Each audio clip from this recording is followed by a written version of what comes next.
Welcome back to Flipping Dreams. I'm your host, Heather Renee May, and today you get to meet Ashley Peake Wellman. Ashley is such an amazing lady. We instantly hit it off, and you are in for a treat with this conversation because there are lots of laughs amidst talking about some really deep life topics, and you will just be so refreshed by Ashley's outlook on life. She has recently released a book, a children's book called My Friend Fresno, The Girl Who Dances with Skeletons. And yes, she is all about Fresno and skeletons and criminology and flipping her dreams. And I won't give away the rest of this show because there's just a lot of really aha bonus moments. So sit back and enjoy. And again, you are here listening to Flipping Dreams. Hey, Ashley. Here we are. Hi. Hi. I never wear my hair curly, so we're just going to rock it. I love it. It looks great. You Thank look kind you. of like a rock star a little bit, I Thank have you. to say. That's Yeah, what we should do. I should rock that a lot then. totally. How are you? I'm good. I was just going to say, and then you could like just put a guitar behind you, like, Some like a leather jacket. totally. Some studs. Yes. Yes.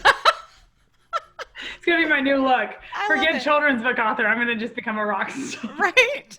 I mean, it's never too late, really. No. You know? Flip your dreams. Exactly. I was Right. just going to say, Oh my in the God, I love spirit it. of flipping dreams, like, Yes. yeah, go for it. I love it. Oh my gosh. Let's just dive right in because I know we're kind of on a time constraint. Yeah. And welcome, Ashley, to Flipping Dreams. Hi. Thank you, Heather. Thanks so much for having me. Yes, yes. So I'm really excited to hear your backstory because you have a criminal law background. Is that? I wish. No, I would have been much smarter to do that. I'm actually, I have a criminology, so criminology, law, and society. And so I'm a PhD in criminology. Whoa, that's so cool. So just fun fact, I went to John Jay College for my bachelor's thinking that I was going to do forensic psychology, and then I completely changed my major and I like got a ferry. So That's amazing. anyway, but like I've always been really like excited about this. So okay, I want to hear your whole story and then we're going to talk about your new book that's coming out. That's amazing. So yes. Excited. Yes. Okay, I have a million flip dreams. So I'm going to start your listeners on a journey of the fact that as a type A OCD planner, I've always had my entire life planned out and it has never gone according to that plan. So as a little girl, I actually would have told you I wanted to be a Broadway star. That is what I wanted to do. I would have performed the entire Wizard of Oz movie for you, and anything we watched, I would recite back to you the next morning in full showmanship. I cannot sing on demand. And so that dream quickly went out the window when I realized that I could not probably audition on the spot.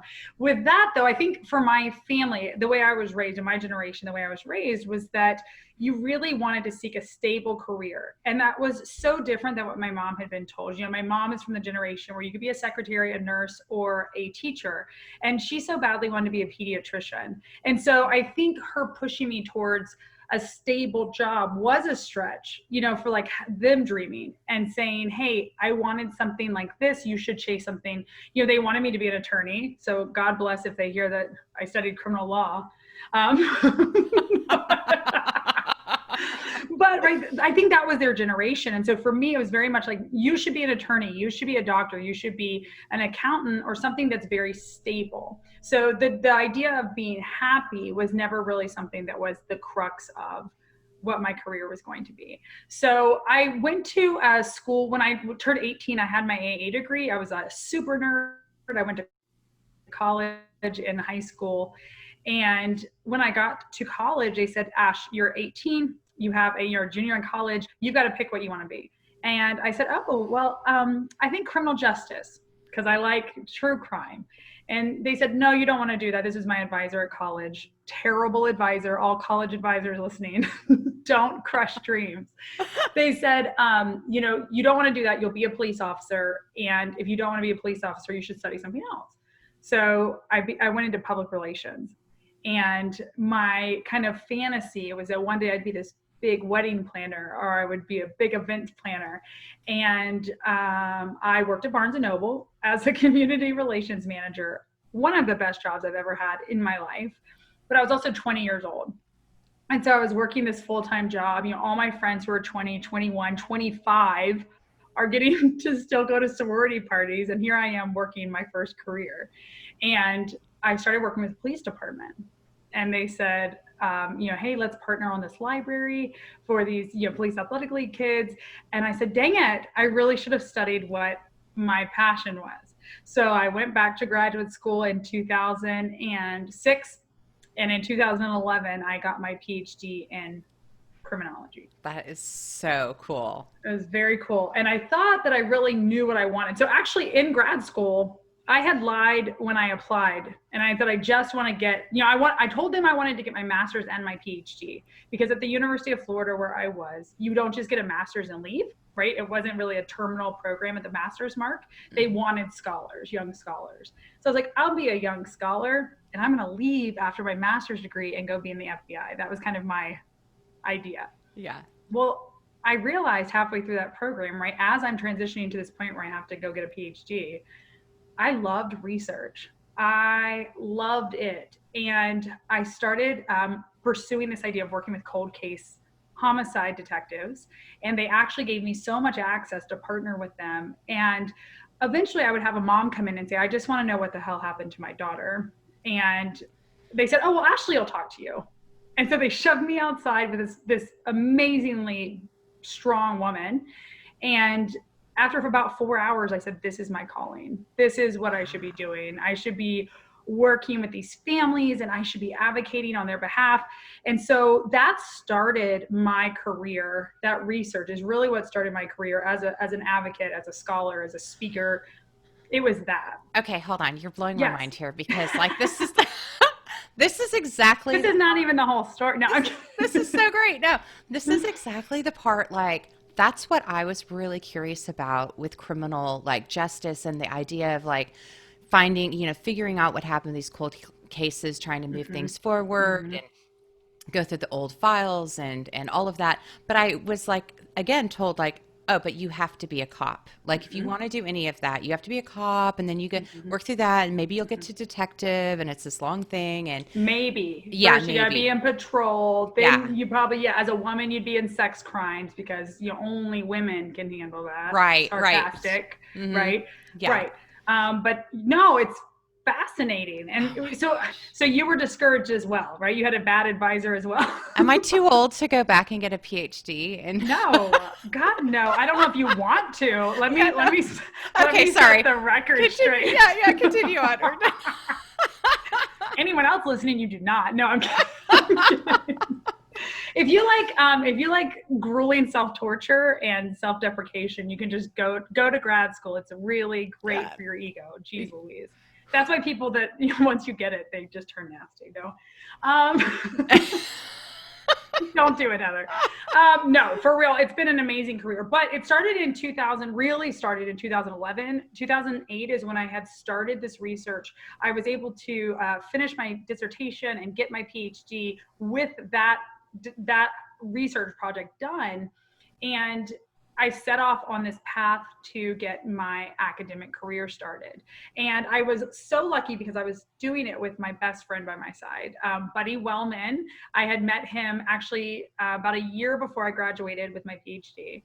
I told him, you do not want to date me because I am leaving this city, and you don't, he's in his dream job at the University of Florida. And he's like, well, I don't have much else going on. So if you want to, I would like to be with you.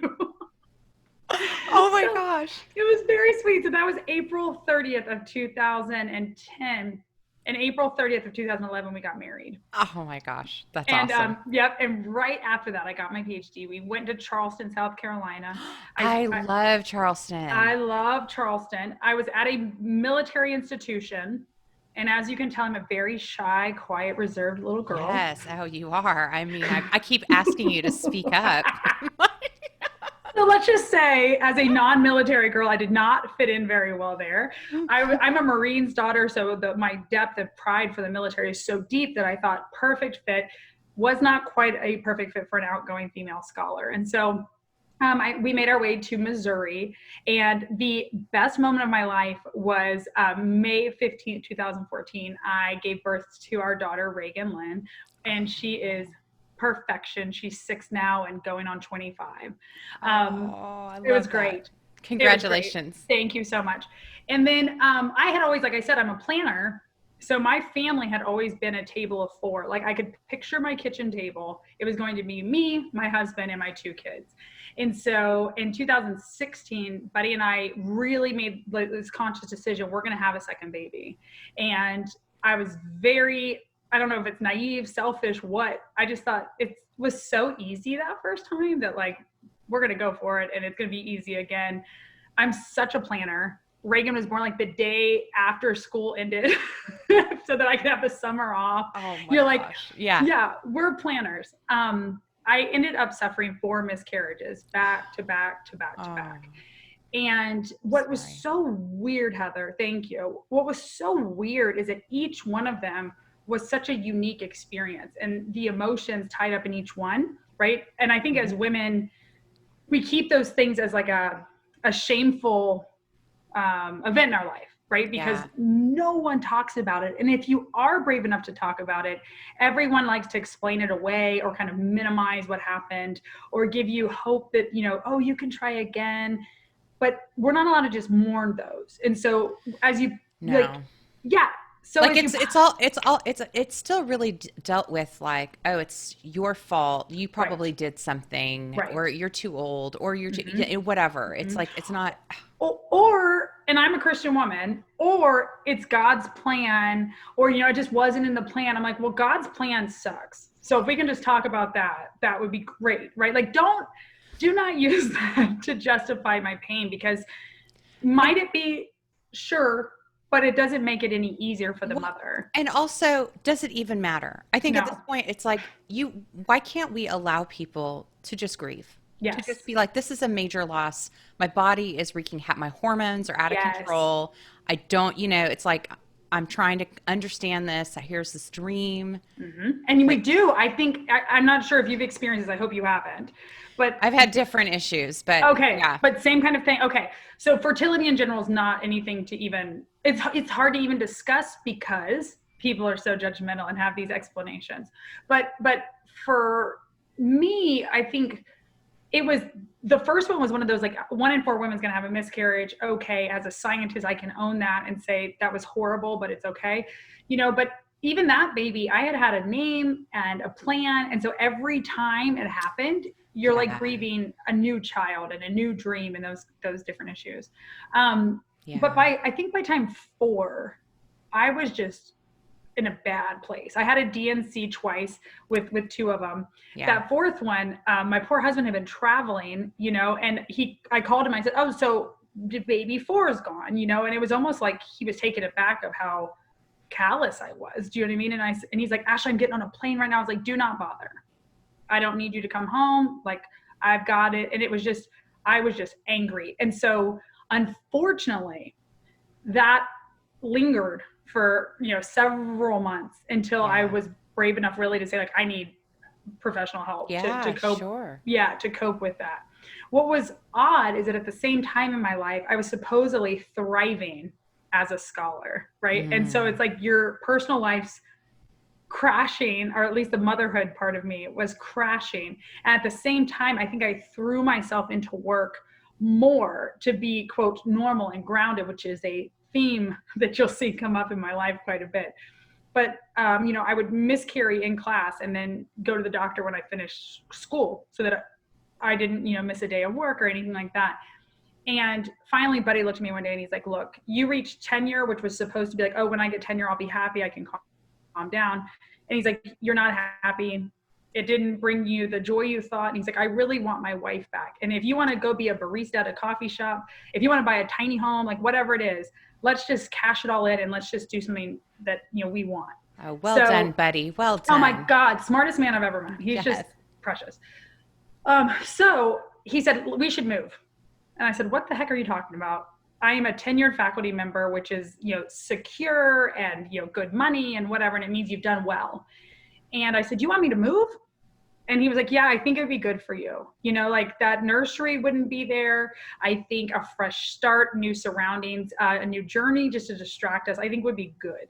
So I actually made a decision to give up almost everything I had achieved in my career and start over in Texas as an instructor, which is something you can do with a master's degree, which I struggled with a lot. And finally, Buddy reminded me again, wise knowledge, you're fighting for happiness, not that career success right now. Mm-hmm. And you will get the career success, Ash. Like, you know, you need to really focus on being happy and healthy. So that guided me towards this position.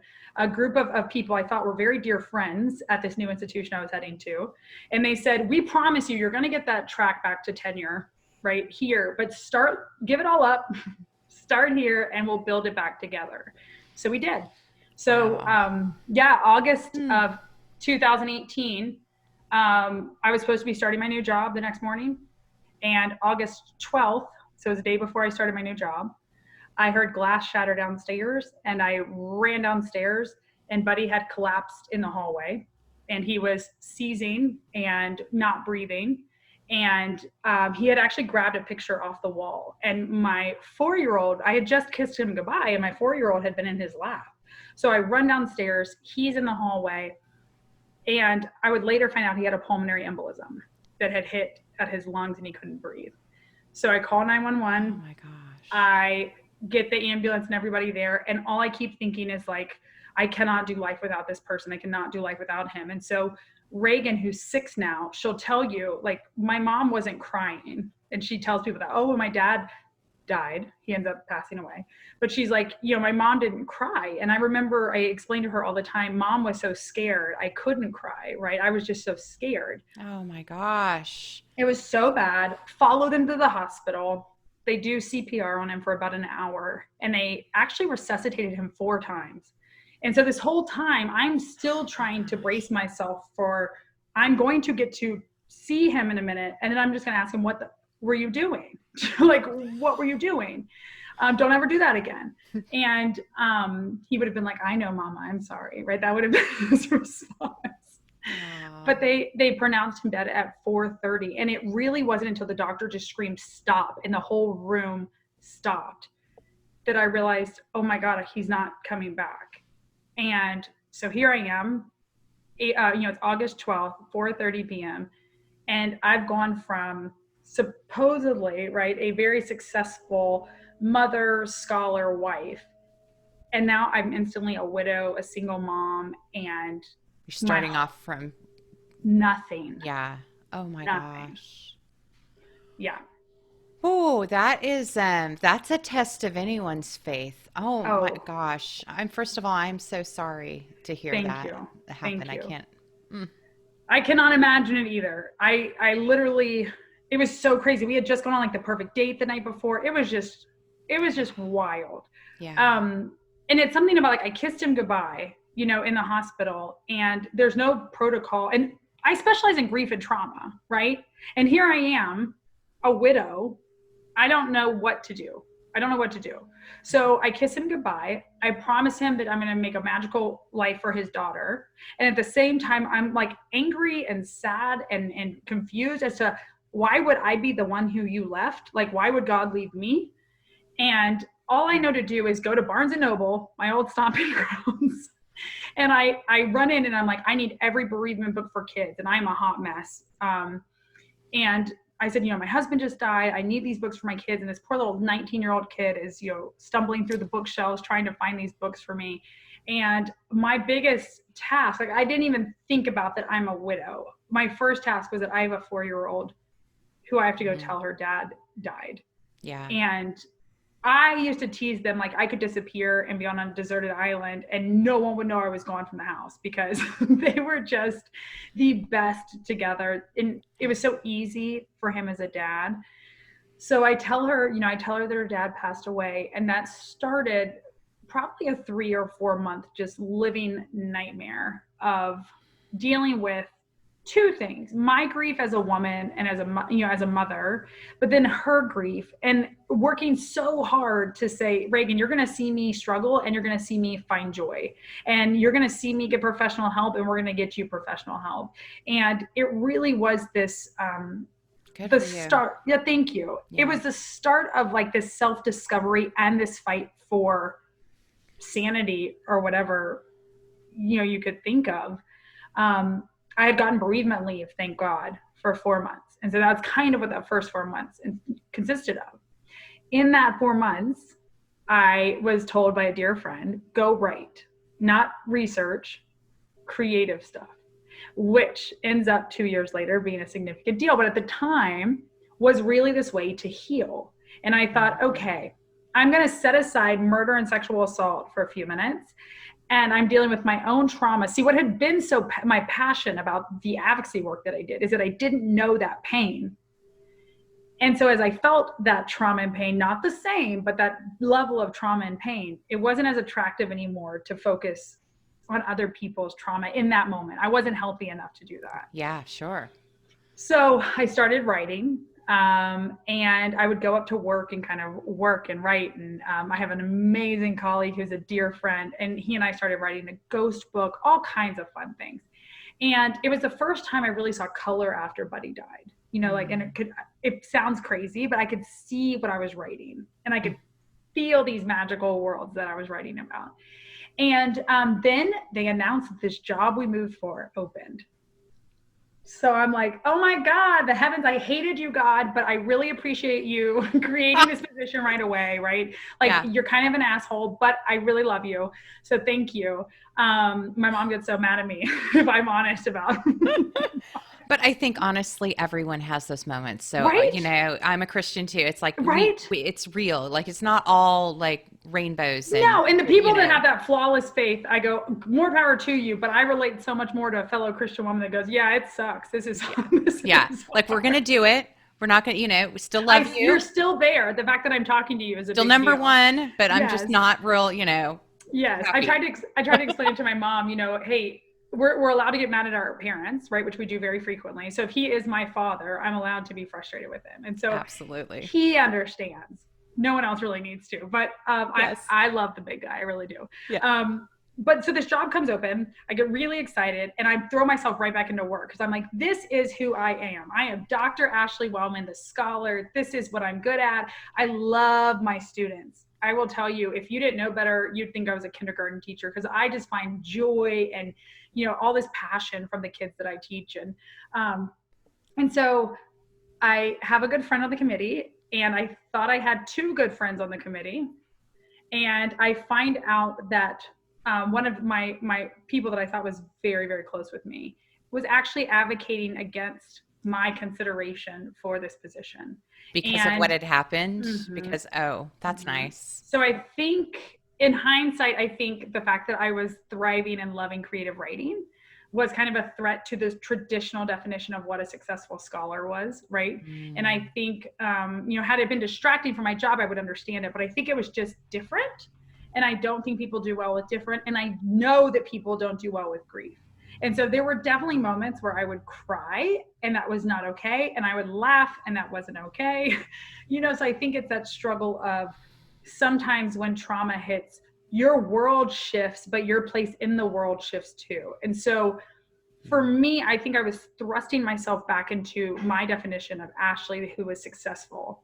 And now I can say, about a year later, I'm grateful that I wasn't given that position, right? But at the moment, I felt more vulnerable and more broken than I had at any other point in my life. Because honestly, in the midst of grieving, I could say, yes, my definition of motherhood has changed. Yes, my definition of wife has changed, but I am Dr. Ashley Wellman, scholar, criminologist. This is me.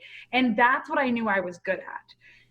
Now, I'm still Dr. Ashley Wellman, the scholar and criminologist, but that doesn't mean that that is the only definition of who I am. Yes. Yeah. And so for, like several more months, I'm grieving, how could they do that, right? Because I had fought to prove myself for this entry level position 12 years into my career, 11 years into my career. And the reality is that's all I had left. Like, this is it. And then I had a friend have to kick me in the rear end and say, that's horse crud. Okay, I'm just going to call it the way it is. You can listen to the way a very small group of people have defined your worth, who you are, like what you're capable of. Or you can realize that there's a lot more people in your corner fighting for you to be happy, healthy, and successful. But your definition has got to change of what successful looks like, right? Right. And I was like, wait, I don't like that. That's a lot of self-reflection and work. Okay. Let me do what's easy and I know.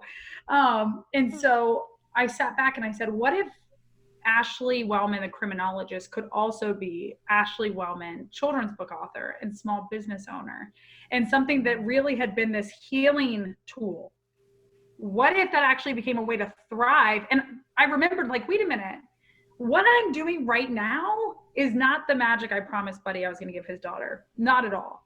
And in promising I was going to make a magical life for her, that gives me permission to make a magical life for me too. That's good. And I just learned this last month because I said it to my therapist and she was like, so you get the magic too. And I was like, yes. Yes. Yes. And I think, we tell our kids, you can be anything you want, be brave, try new things, trust yourself. You're good at so many things, and then we do not define ourselves like that. I think the older we get, the less liberty we give ourselves for what we're allowed to do. When we really, absolutely. Yeah. And when really the older you get, the more free you ought to get because we're older, wiser, more experienced. And we don't care as much what people think. Yeah. Yes. Yes. Now that I will tell you what, Heather, the moment I said, because I said, I'm going to be a children's book author. Dr. Ashley Wellman's still going to be Dr. Ashley Wellman, but she is going to go do something else that makes her healthy and happy so that her daughter sees her laugh more than she sees her cry, right? And that my physical health would come back and my mental health would come back. And so I marched down, I opened up a small business, Ray of Sunshine, after Reagan. And I said, I'm going to publish, distribute, and create a world around her best friend, which is this posable skeleton Fresno. And it is going to be a series about diversity and inclusion and self-love and acceptance. And then I'm going, wait a minute, that's kind of the messages that I'm trying to discover, that I'm teaching my daughter through grief, right? That being different makes her special. And so I wrote that book. I called my illustrator. I said, this is not a joke anymore. I'm going to make this my livelihood. Like, let's go ahead and rock and roll. And so that's kind of where I am now. And I'm having to let go of a lot of things. The way academia has said there's one path to success, and that is a tenure track job at an R1 institution. And if you're not doing that, research one institution. If you're not doing that, then God bless you, you just didn't make it. Do you know what I mean? Instead of, totally. I look at some of my other friends who have left academia and who are running, institutes at the Department of Justice, or who are, one girl's an artist. And I'm like, more power to you. You owned what you wanted. You didn't follow that narrow path of success. So I had to break that. I had to break the concern of people who truly love me. There's no other message, but of like, Ashley, you're a single mom. You have to have that stable paycheck. You like, are you guaranteed money if you do this? And I'm like, I'm not guaranteed anything, but that stability of what we thought was also guaranteed, right? If you look at my Vita, my job should have been guaranteed and it wasn't.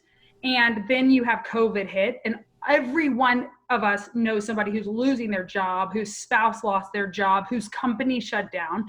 So nothing's stable. But I said, you know what I have to do? The brave new world. Yes. Yes. And I have to give myself permission, which is, I think, the hardest permission ever, to put my health and my happiness first. And bravo. That's been my endeavor right now. And God, is it hard work, Heather? It is such hard work. It is. It's really hard to, it's really easy to not take care of yourself and to deny and deflect and overwork and don't eat the right foods and don't work out and all of the things. It's so easy to just be negative and to, but it's really hard to like choose a passion project and go all in on it. B, like then you have to force yourself, you have to find people to keep you motivated and like high you on that like 10,000 foot view, because Yes. and like literally I find myself limiting. I mean, I hate to say it, but I start to limit the people that have access to me. I filter Mm-hmm. because Mm-hmm. I don't have the capacity for the negative, or that I Yeah. don't even have the time for it. Like Yeah, I even the literally mindset for it. So it's like, no. we live in this social media world. So it's like, oh, who's my friends?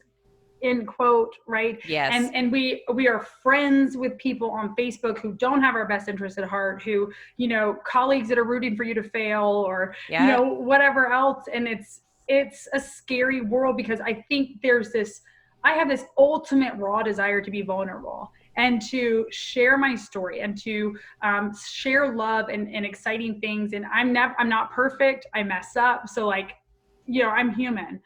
But I also think there's a drawback of that, where like there is this desire to like, maybe I should just keep it all to myself, because it Well, limits judgment. It limits, yeah, but the thing is, yeah.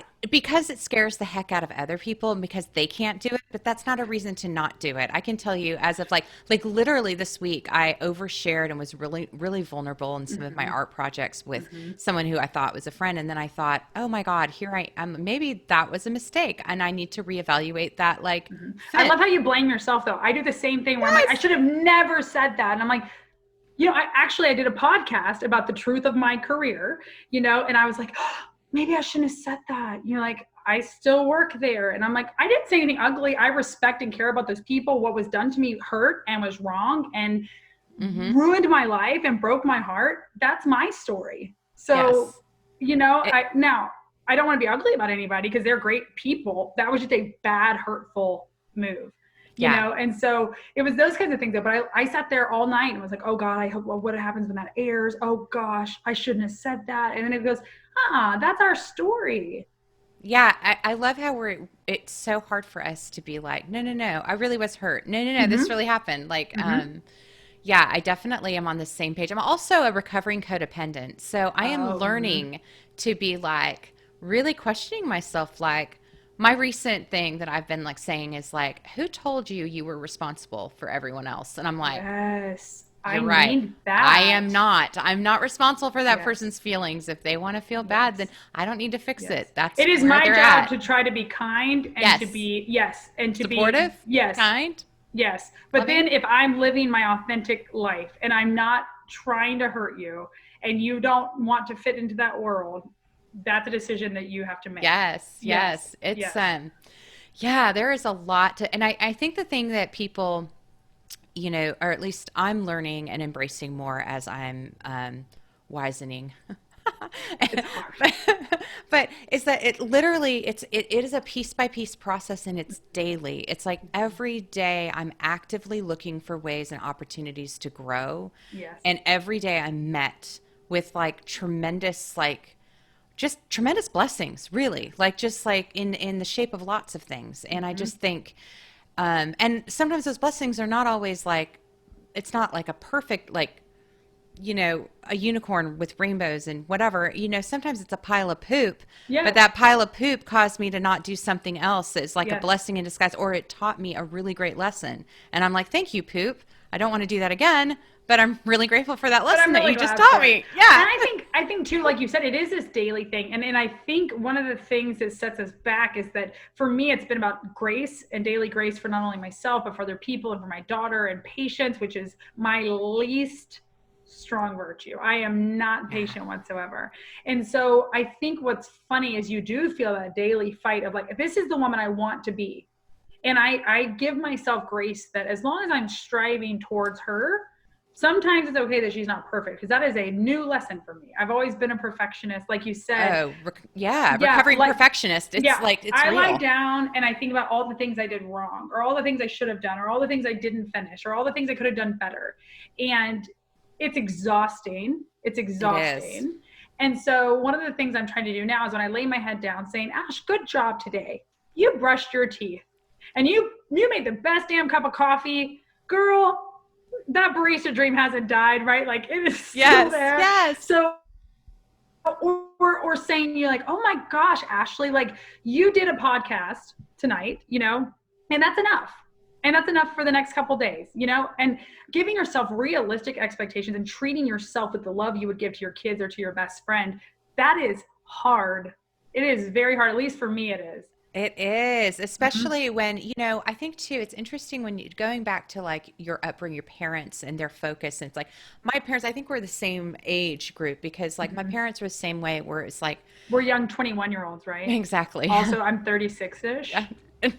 Yes.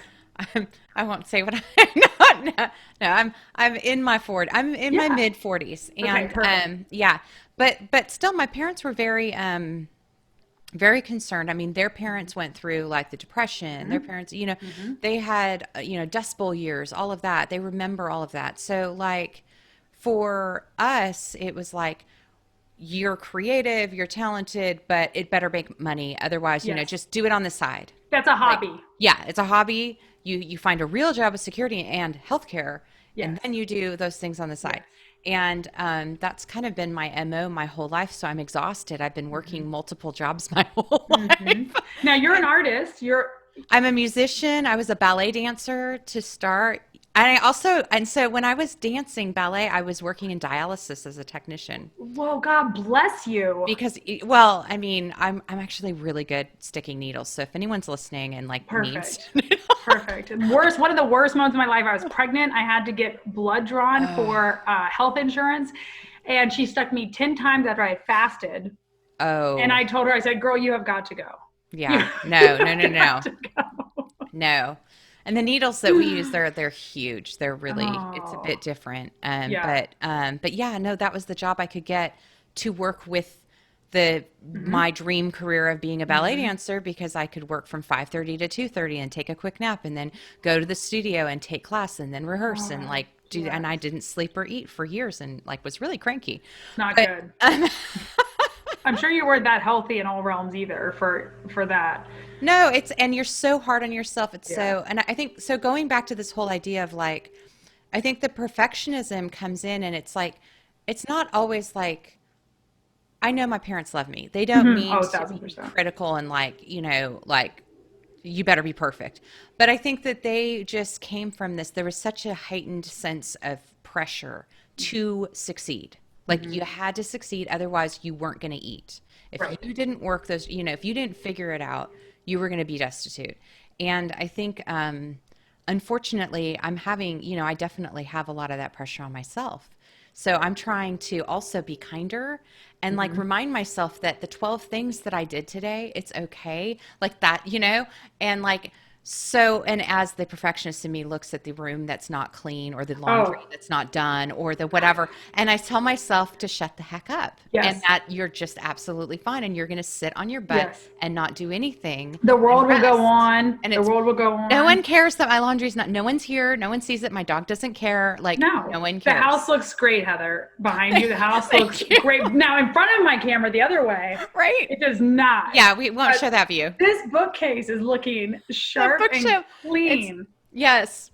Thank you. Oh my gosh. There's at least 12 square feet of my house. It's really neat. Oh my God. Yes. No, I mean, it's all about video. It's all about perception. It's everything. Yes. It's amazing. Well, I will tell you though, I think the definition of success and failure really is just something that is a generational change that's happening, which is a blessing, but I think it's hard for us to catch up to. When you figure out how to define success, health, in a healthy way, let me know. I struggle because I'm like, it's enough to get here. It's enough just to be doing this, just to be enjoying and the next thing, because that's me.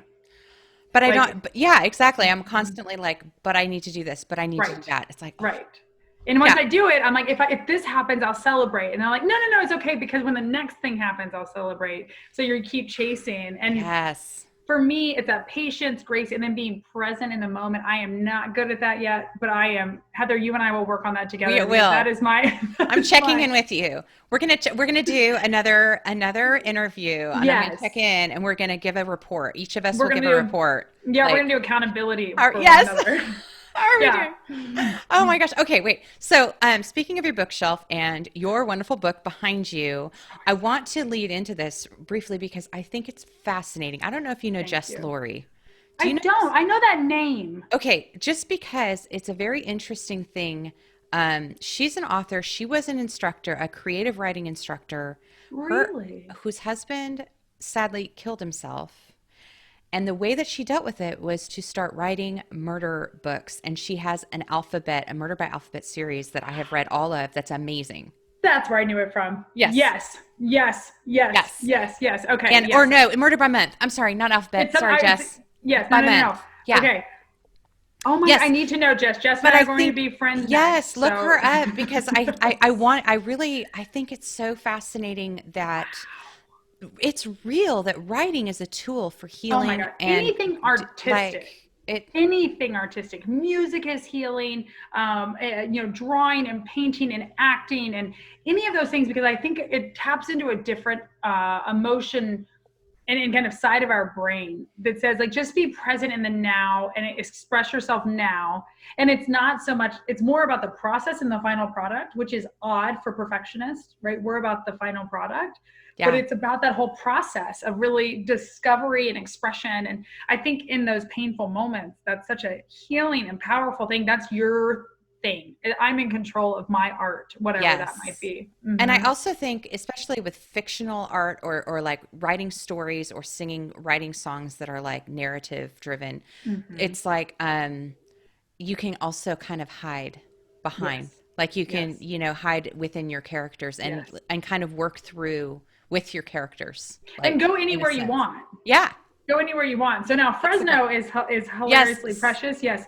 But I did a ghost book too, and so we were in, in my head I was in London and I was doing these macabre gothic things, but Fresno, despite what people might think, he is a skeleton. He is year-round fun and the perfect kind of friend. So the Girl Who Danced with the Skeletons, My Friend Fresno, is a story about my daughter Reagan and her best friend Fresno. I was so blessed to partner with Zachary Thomas Kinkade. So if you know Thomas Kinkade, the painter of light, his nephew Zach is just this God. He's like 28 years old. He's this brilliant artist and so unique in his own style. Everyone, like, I feel bad for him because he's in this, shadow of a god of art, right? But Zach has completely owned it and taken on his own body of work. So if you're interested, ZachKinkadeArt.com. He's just amazing. He's Awesome. also been a mental health counselor of, hey, Ash, chill out. Art is not perfect, right? Get it done. But it's about as near perfect as you can get. I'll just show you Oh, just let me for, tell you, to listeners who are not seeing this and just listening, the illustrations in this book are so brilliant and beautiful and they're fabulous. just, And like, I love this book. And the message is amazing. thank you. The Yeah. message is just says, this is my favorite. It makes me cry a little bit because Oh, he's so yes. lonely. Because But everyone thought he was different. yeah, and did they think he didn't have a heart? I So there's know. a lot of I really fun. love. Here's the things I love beyond the beautiful artwork and beyond the I think this story is pretty good too because I know the author. Yeah. But the message is that we're all different, and it's so natural to kind of push away things that are different or not want to be a part of things that are different. And so poor Fresno finds himself with no one to play with until he meets Reagan, who is dressed as a skeleton when he meets her, and I love that. So he thinks that yes, she's going to understand. That's so yeah. cute. He says like she might get me and understand me. So he follows her home and tells her about his backstory of not being loved and Meanwhile, Reagan in the first part of the book is already friends with monsters. She's already oh, for comfortable. sure. She has lots of monster friends. Right, because we all have monsters and we Right? all have people around us who are so different and to many might be very scary because they're different, but the reality is they're just misunderstood, like Reagan says in the book, right? And when we Hmm. get to know them, everyone would want someone like Fresno for a best friend, and she takes you through the reasons he's great, Which I love. that they're different, right? She has blonde hair and he has, well, no hair at all. And he's an amazing art critic. He thinks my work is jaw dropping and his little jaw's falling off. And so, but the most profound part is at the end of the book, she says, Fresno's learned to love himself. And I've learned a lot from Fresno too. It doesn't matter if we come from the same type of family, if we look the same, or if we like the same things, right? Mm-mm. Sometimes our greatest friends are the ones we least expect. Make no bones about it. I love that. It's so good. Oh my gosh. Okay, how can people get a hold of this? Because tell me. Yes, they. I think adults and kids alike will like it. It's really for a reading level. It's about ages 3 to 8, but I have older kids who just love it because it's funny, and then I have adults who love it because they feel like we all need this message, right, of diversity and inclusion and acceptance. But my friend Fresno's everywhere. If you want to be part of our skeleton crew, you can follow us at my friend Fresno. That's going to be on Twitter, on TikTok for now. I think we still have about 6 hours to figure out what's going on with that. With that. You're brave. Right? Instagram and Facebook. And then at our website right now, we have an ebook available for anyone who's not in the United States or anyone who's just super eager to see the book right away. And it's at www.myfriendfresno.com. And there you'll also see the hardcover book. I'll be signing it for anyone who buys it. I'm signing them before I ship them out.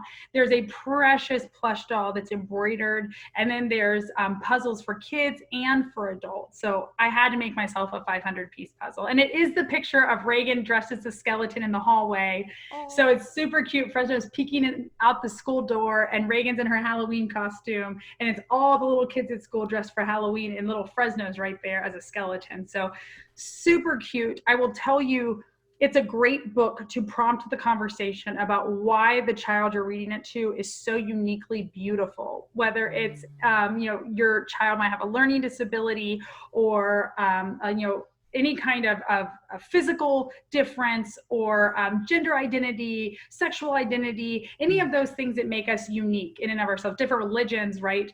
Not the mainstream, different faiths and things of that nature. And for me, it allows us to have a conversation about the importance of embracing and celebrating, not tolerating, embracing and celebrating people that don't look and think and act like we do. Because how boring is it if everyone around me is just like me? I thrive in environments where I just get to love on people who are different because they add all this zest and spice to your life with no threat.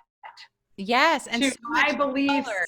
So much like just beauty. Like I love it. And I honestly get really freaked out if I'm in a room of people that look like me, like that all look like me. And I'm kind of like, it makes me really uncomfortable. Little conveyor belts where they just like, like, wait a second, this isn't healthy. Yeah, our world is just more magical when we engage with other people and different faiths and different sexualities and those kinds of things, because it makes our life richer and deeper. And so that is a great book for that. So not only talking to your kid about why they're special and unique, but why the people around them are so powerful and amazing because of their uniqueness. And so that's the purpose of the book. My goal is to be in elementary schools and to be working with little ones about, you'd be so amazing. I mean, the energy and how you're just glowing and you're so passionate about it. I'm like, excited. I'll be in your class. Please be. And if you guys, if you jump on our website, that www.myfriendfresno.com, if you jump on there, I do have a couple games and worksheets for parents to start having those conversations. And for your listeners, Heather, we are going to do Dream 20 as a coupon code so that they can save 20% on any of the goodies that they want to buy.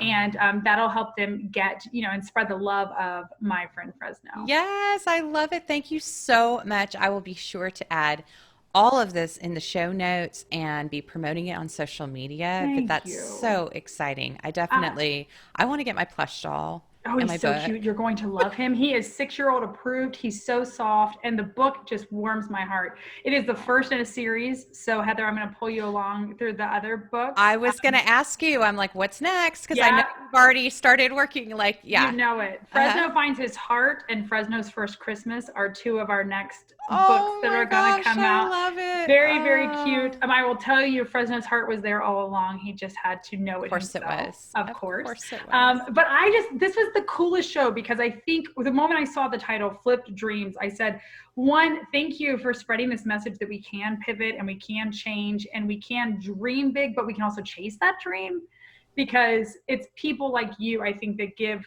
us the courage to do it, right? And I hope younger generations that we're spreading a message of saying happiness and health is part of a dream, and you're allowed to chase that, right? And the other things will come, right? Yes, you need money. Yes, you need this and that. But I think we've become so focused on the material stuff that we stop remembering how cheap it can truly be to make memories and to, like, do these really Yes. life-changing things, because we're always in pursuit of that paycheck that we'll never spend because we're grinding ourselves to death. So I'm pumped to be Yes. to Oh be my playing gosh. again. Yeah, and for being on your show. Oh my God, I'm so great. This has been this such an injection for me, and I feel like we have so many similarities Oh, that perhaps we're like, related on some. No, I'm just kidding. But some like, kind of sisterhood's going on. yeah, Where some are you located, Heather? I'm in Alabama now, but my Oh, family's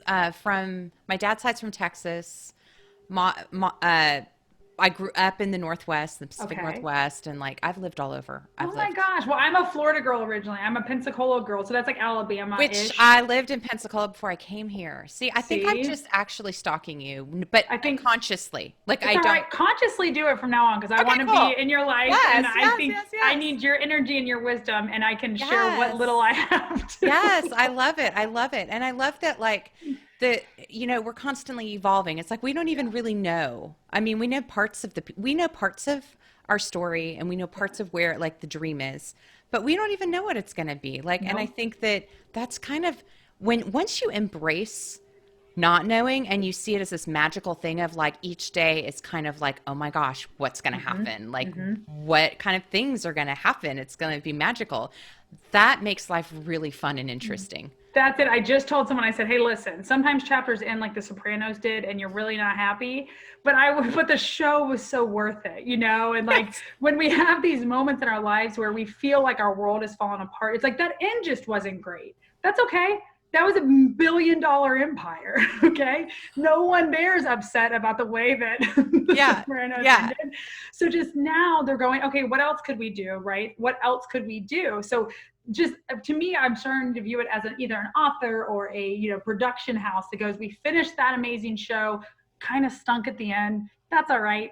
We're gonna write the next big hit show and do it again. And so we do get permission to recreate ourselves. And I think allowing that is one of the greatest gifts we can give ourselves. Yes. And it's not an easy thing to go from, face down to like, I mean, there is a process. It's not easy, but the thing is that you're a testament as well of like if you do the work and you just dedicate and you love yourself and you put what's important first, before you know it, you're going to be over the rough parts and then you're going to be experiencing joy again and you're going to be like really excited and it'll be like a whole new I feel like I've lived already three like Total full lives, lives. like Oh total. my God, Like for sure. I'm like, okay, Ashley, this girl, Ashley Buddy's wife, Ashley the scholar, Ashley the. yes. And what's crazy is like, how blessed are we?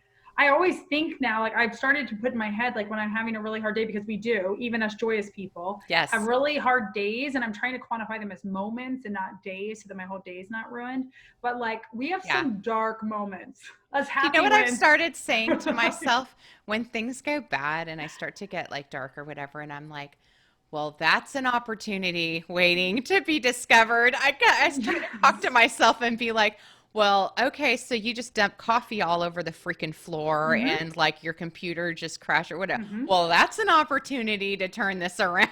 Well, this is good. This is Like, very good. All right. excellent. I'm so excited to clean up dog poop off of whatever. Yeah, So like I just try to like laugh about it because Yes. it is hard. Like I definitely have tough days. I have many moments when I question what I'm doing and why I'm doing it and then I just have to let it go and just do it But because I love it. as long as your feet hit the floor the next day, you get to start all over again. And if you have 4 bad days in a row, that's cool. Because one day, as long as you keep putting those feet on the floor, right? One day it's going to go, this was a great day. And Yeah, you start making those steps and you give yourself grace when those steps go backwards and you just keep pushing forward. So even us joyful ones, that's it's right. not always joyful. It's just that the pursuit never stops. And it's endurance. It really is endurance. Mm-hmm. It's like I think that we do, unfortunately, our culture is very We want quick validation. We want things to happen overnight. Why is my book not on the bestseller Oh my list? It God. just came out, you know? Why I isn't mean, my book here? Like, what is, yes, all of yeah, this. all of that. And I think that it's, again, goes back to patience, which I struggle with too. And just being like, just because it's not happening right now, like yesterday when I think it should, doesn't mean that like when it's supposed to happen, it's going to happen and it's going to be great. And like, just keep doing what you're doing. Like I really struggle. Yes, I and in have, that waiting, hmm yeah, in that waiting, it's like if you stop and look around, you can create other magical things while you're waiting. And that's been the biggest eye opener for me as a small business owner. And with Fresno, like here I am and I'm going, oh my gosh, production got pushed back another 30 days. COVID killed us. Do you know what I mean? When it oh came yeah. to timeline. So my poor customers, they pre-ordered and they're all excited. And I'm going, it's coming as soon as it can, and but in that time of waiting, we've been able to develop the, ancillary products. I've been able to reach out on podcasts. I've been able to bond with schools and other organizations. And I don't know if I hadn't been forced to slow down,